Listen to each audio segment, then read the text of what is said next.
ሰላም ጤና ይስጥልኝ የማለዳ ግሎባል ቤተሰቦች፣ በሀገር ውስጥና ባህር ማዶ ሌቱን ሰበር መረጃዎች ተሰምተዋል። ዋና ዋናዎቹን ላደርሳችሁ። በአማራ ክልል የፋኖ ኃይሎች በሰነዘሩት ጥቃት ከ600 በላይ የክልሉ ጸጥታ ኃይሎች መገደላቸውንና ከ500 በላይ መማረካቸው ተሰማ። ዝርዝሩን ታደምጡታላችሁ። የአሜሪካ እግረኛ ሰራዊት ኢራን 90 በመቶ ነዳጇን በምትርክበት የካርግ ደሴት ላይ ሊሰፍር እንደሆነ ተሰማ። የአሜሪካ የጦር ሰራዊት ጠቅላይ ኤታማዦር ሹም ጀነራል ዳን ኬን መግለጫ ሰጥተዋል። ምን አነሱ? በዝርዝር ወደ እናንተ ይደርሳል።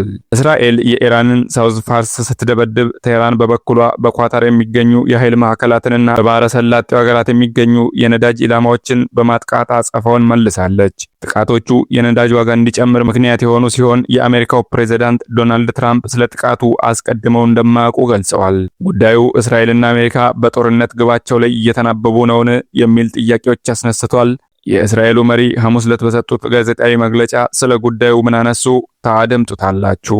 የማለዳ ግሎባል ቤተሰቦች ቪዲዮዎች ሲጫኑ እንዲደርሳችሁ ሰብስክራይብ ነክታችሁ የደወል ምልክቷን መጫን እንዳትረሱ። መረጃዎቹን በዝርዝር ላደርሳችሁ።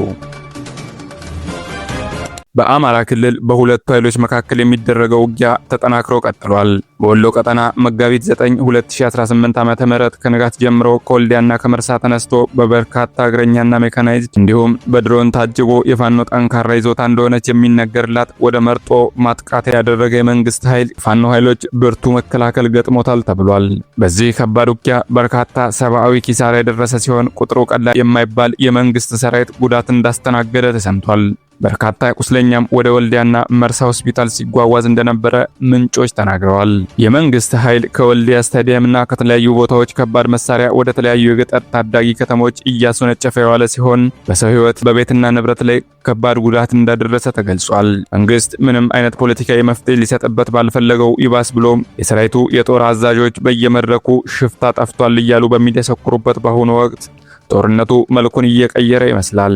ለአብነትም የሰሞኑን የደቡብ ጎንደር ውጊያ ብንመለከት የፋኖ ኃይሎች ከ40 በላይ ተሽከርካሪዎች፣ ከ500 በላይ ክላሾች፣ 6 ዲሽቃዎች፣ ከ10 በላይ ብሬኖችን ማርከው የዞኑ ወረዳዎች የደራ የሐሙሲት ከንቲባዎችን ገድለው የክልሉን የጸጥታ ኃይል ያፈራረሱበት ድል ተቀዳጅተዋል።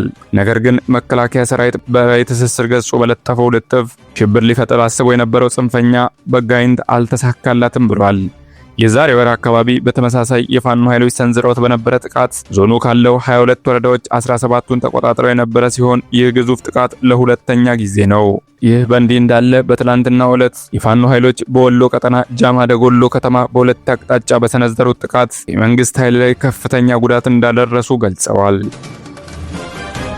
የአሜሪካው መከላከያ ሚኒስትር ፒት ሄግሴት ከሀገሩ ጠቅላይ ኤታማዦር ሹም ጀነራል ዳን ኬን ጋር በመሆን ሀገራቸው በኢራን ላይ ከእስራኤል ጋር በመሆን እያካሄደች ስላለችው ጦርነት መግለጫ ሰጥተዋል። በመግለጫው ላይ የተነሱት ዋና ዋና ነጥቦች የትኞቹ ናቸው?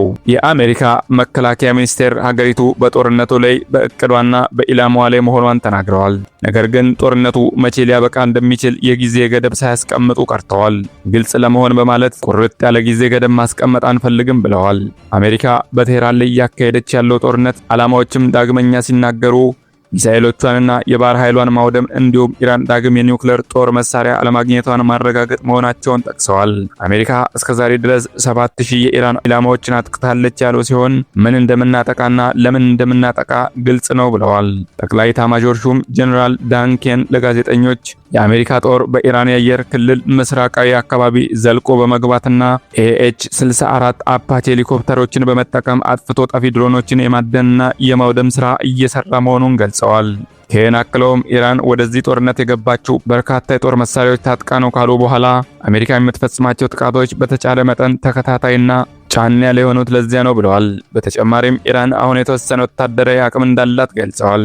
በስተመጨረሻም ሄግሴት ፔንታጎን በኢራን ለሚካሄደው ጦርነት የ200 ቢሊዮን ተጨማሪ በጀት ኮንግረሱ እንዲያጸድቅለት ስለመጠየቁ ሲናገሩ መጥፎ ሰዎችን ለመግደል ገንዘብ ያስጠይቃል ብለዋል። በመካከለኛው ምስራቅ የሚካሄደው ጦርነት ወደ አዲስ ምዕራፍ ሊሸጋገራል የሚል ስጋት የገባው ፕሬዝዳንት ዶናልድ ትራምፕ በሺዎች የሚቆጠሩ ወታደሮችን በማሰማራት ዘመቻውን ለማጠናከር እያሰበ መሆኑን ሮይተርስ ዘገበ። የዜና ወኪሉ አንድ ባለስልጣንና 3 ምንጮችን ጠቅሶ ያወጣው ዘገባ እንደሚያሳየው አሜሪካ በኢራን ላይ እያካሄደች ያለው ጦርነት 3ኛ ሳምንት እየተገባደደ ባለበት በአሁኑ ጊዜ አዲስ የሚሰማሩት ወታደሮች አሜሪካ ለምትወስደው ተጨማሪ እርምጃ አማራጮችን ሊሰጣት ይችላል ብለዋል።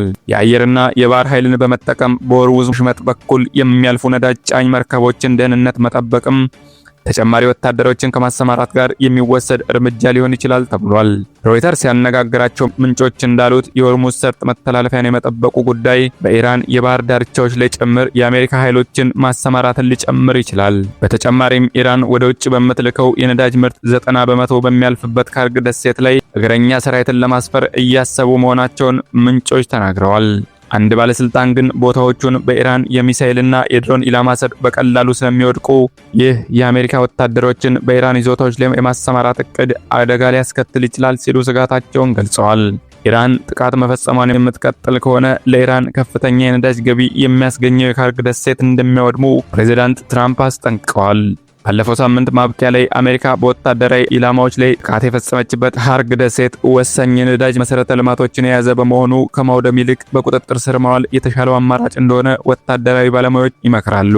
ትራምፕ በምርጫ ቀስቀሳቸው ወቅት በመካከለኛው ምስራቅ ግጭት ውስጥ እንደማይሳተፉ የገቡትን ቃል በማጠፋቸው በኢራን ላይ ለከፈቱት ጥቃት ከአሜሪካውያን ያገኙት ድጋፍ ዝቅተኛ ነው።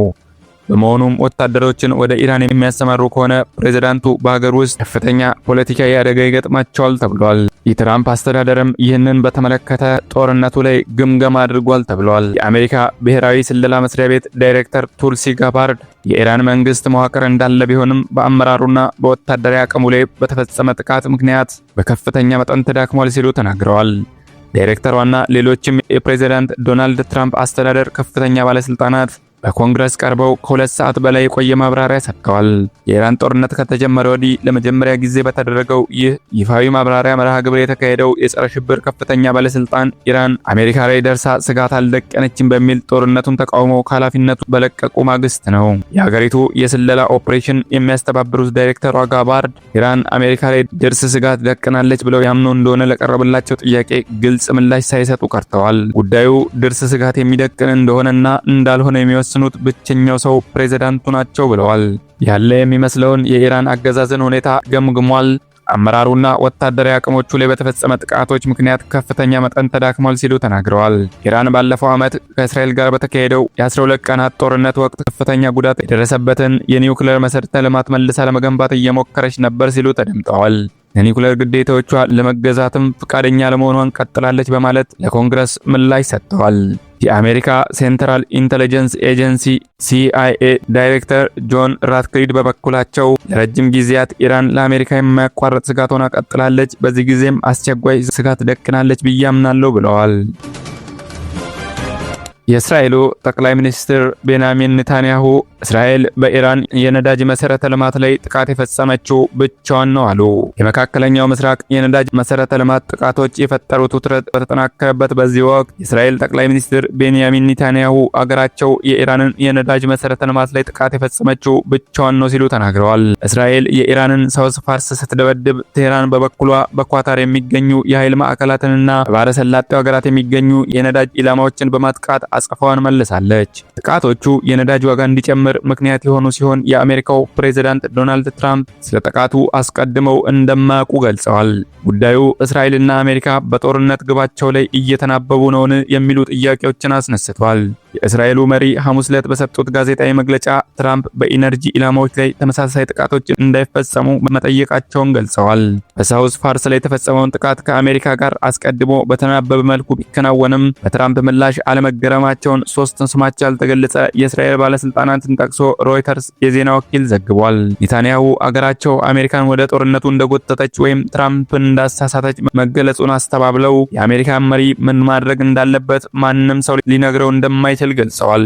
አሜሪካና እስራኤል በኢራን ላይ በጀመሩት ጦርነት ተከትሎ በኢነርጂ መሰረተ ልማት ላይ የተሰነዘሩ ጥቃቶች የጨመሩ ሲሆን ቴህራንም በሆርሙዝ ወሽመጥ በኩል የመርከብ ጉዞን በመገደብ ምላሽ ሰጥታለች። ይህ በእንዲህ እንዳለ የተባበሩት አረብ ኤምሬትስ፣ ኩዌት፣ ሳውዲ አረቢያና ባህሬን ባለፉት ጥቂት ሰዓታት ውስጥ የሚሳኤልና የድሮን ጥቃቶች እንደተፈጸመባቸው ተናግረዋል። የተባበሩት አረብ ኤምሬትስ የመከላከያ ሚኒስቴር በአሁኑ ጊዜ ከኢራን የተተኮሱ ሚሳኤሎችና ድሮኖችን የማክሸፍ ስራ እየሰራ መሆኑን ተናግሮ የሀገሪቱ ዜጎች የአየር መከላከያ ስርዓቶች ጥቃቶችን ሲያከሽፉ የሚፈጠሩ ፍንዳታዎችን ሊሰሙ እንደሚችሉ ተናግረዋል። ኩዌት በአየር መከላከያ ስርዓቷ ምክንያት ስለሚፈጠሩ ፍንዳታዎች ማስጠንቀቂያ ሰጥታለች። እናም ዜጎች ከባለስልጣናት የተሰጡ የደህንነት መመሪያዎችን እንዲከተሉ ጠይቃለች። የባህሬን የውስጥ ጉዳይ ሚኒስቴር የአደጋ ጊዜ ደውል ከተሰማ ነዋሪዎች በአቅራቢያቸው ወደሚገኝ ደህንነቱ የተጠበቀ ቦታ እንዲሄዱ ጠይቀዋል። የማለዳ ግሎባል ቤተሰቦች መረጃዎቻችን ይህንን ይመስሉ ነበር። ቀጣይ ቪዲዮዎች ሲጫኑ እንዲደርሳችሁ ሰብስክራይብ አድርጋችሁ የደውል ምልክቷን መጫን እንዳትረሱ። ቸርን ሰንብት።